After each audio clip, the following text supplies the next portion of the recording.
Everyone, मैं हूं doctor के वशिष्ठ और आज हम बात करेंगे एक important topic, diabetes in children and adolescence.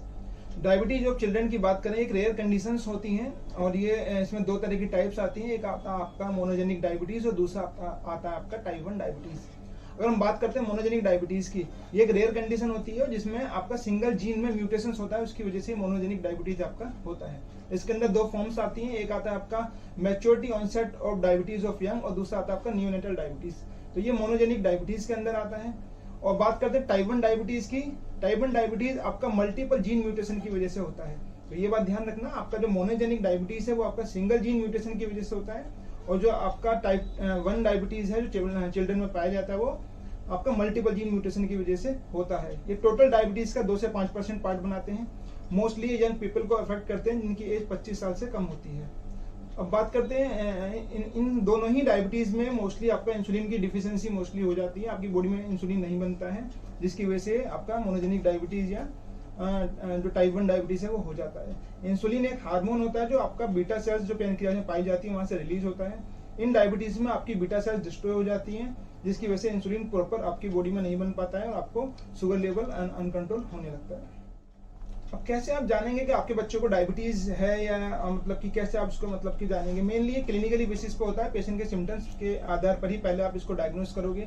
जो आपका बच्चा होगा या कोई एडोलेसेंट है वो आपको उसको कंप्लेंट आएगी, जैसे वो पॉलीयूरिया, बार बार पेशाब जाना, ज्यादा पानी पीना, ज्यादा खाना खाना, उसका वेट लॉस होने लगेगा, अनएक्सप्लेनेड वेट लॉस। अब बाकी जो कोई भी चीजें आप कराते हो उसमें कोई भी सब चीज नॉर्मल आती है, फिर भी बच्चे का वेट लॉस हो रहा है, तो तब हम टाइप 1 डायबिटीज के बारे में सोच सकते हैं। पेशेंट को अगर यूरिन टेस्ट कराते हैं उसमें कीटोन्स मिल सकते हैं आपको, अगर बच्चा शुगर लेवल ज्यादा अनकंट्रोल है, ब्लड में ग्लूकोज की मात्रा बहुत ज्यादा हो सकती है।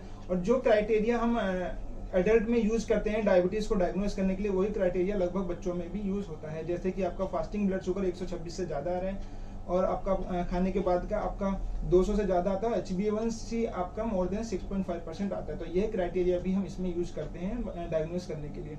बात करते हैं क्लासिफिकेशन की। अगर क्लासिफिकेशन करें तो जैसे टाइप 1 डायबिटीज मेलाइटस है, ये आपका होता है बीटा सेल डिस्ट्रक्शन की वजह से, जिसमें कंप्लीट इंसुलिन डिफिशियंसी हो जाती है और आपको बाहर से इंसुलिन लेना पड़ता है। दूसरा होता है टाइप 2 डायबिटीज। बच्चों में टाइप 2 डायबिटीज भी हो सकती है, जिसके दोनों ही चीजें हो सकती हैं, जिसमें आपका इंसुलिन की भी डिफिशियंसी हो सकती है और बच्चे में हो सकता है इंसुलिन भी ठीक से काम ना कर रहा हो। तो ऐसा नहीं है कि बच्चों में टाइप 2 डायबिटीज नहीं हो सकता, बहुत रेयर होता है, बहुत कम होता है, लेकिन टाइप 2 डायबिटीज भी बच्चों में हो सकता है। दूसरा होता है genetic defect of beta cell dysfunction.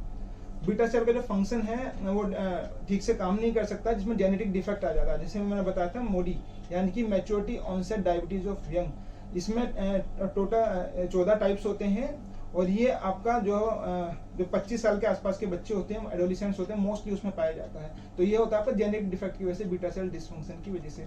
तो ये सब था आपका एक ब्रीफ, एक छोटा स्मॉल शॉर्ट की फॉर्म में आपका कि जो डायबिटीज है बच्चों में किस किस तरह की डायबिटीज होती है, क्या उनका ट्रीटमेंट है, कैसे उसको मैनेज कर सकते हो, मैं आगे आने वाली वीडियो में बताऊंगा। हमारे चैनल को लाइक करें, सब्सक्राइब करें, ज्यादा से ज्यादा शेयर करें, ताकि ज्यादा से ज्यादा इन्फॉर्मेशन, सही इन्फॉर्मेशन लोगों तक पहुंच पाए। धन्यवाद।